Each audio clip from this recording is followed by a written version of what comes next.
Let me go back to the 1950s or 60s. The late Premier Zhou Enlai said, let's make no enemy with any single member state of the Arab League, 22 members altogether. Starting from then, we got a strong feeling that 不得罪人 in Chinese, in our vocabulary, it means you won't say anything or do anything to offend, which might be meant to be aggressive, to provoke your business partner. So,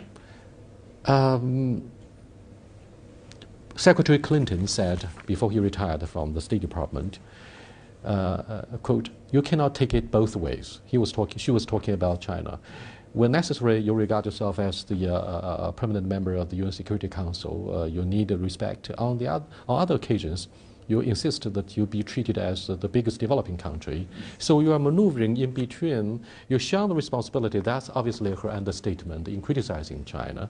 What do you think of her concern, which I believe is a representative of a majority of the American policymakers in an age when the U.S. wants to lead from behind? Well, you know, the Security Council is, to me, a very artificial post-war development which was devised for the time, as it was in 1945 when they were victors in a long struggle in Europe. I think that itself, that structure itself needs to be looked at again.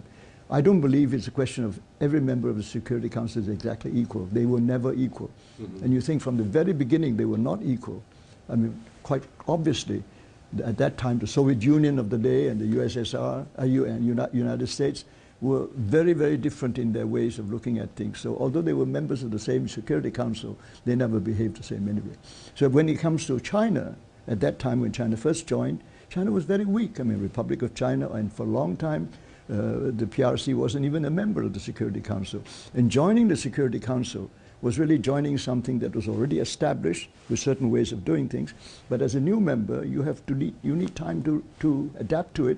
And the fact is, China joined it. Everybody knew that China was a weak country, poor country, and still developing. So to expect China to behave exactly like the others seemed to me quite unreasonable. It doesn't make sense to me.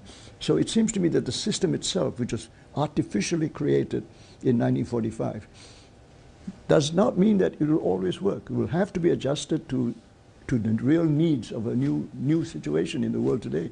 When we discuss the policy changes and the enormous and proactive efforts by China to get accustomed to the new circumstances, because we are rising fast as the second biggest economy, it's also, I believe, a matter and a process of a mutual adjustment. We are indeed one of the permanent members of the UN Security Council, but we are not yet, and we are far from being a major shareholder in the two arms of the United Nations, the World Bank and the IMF.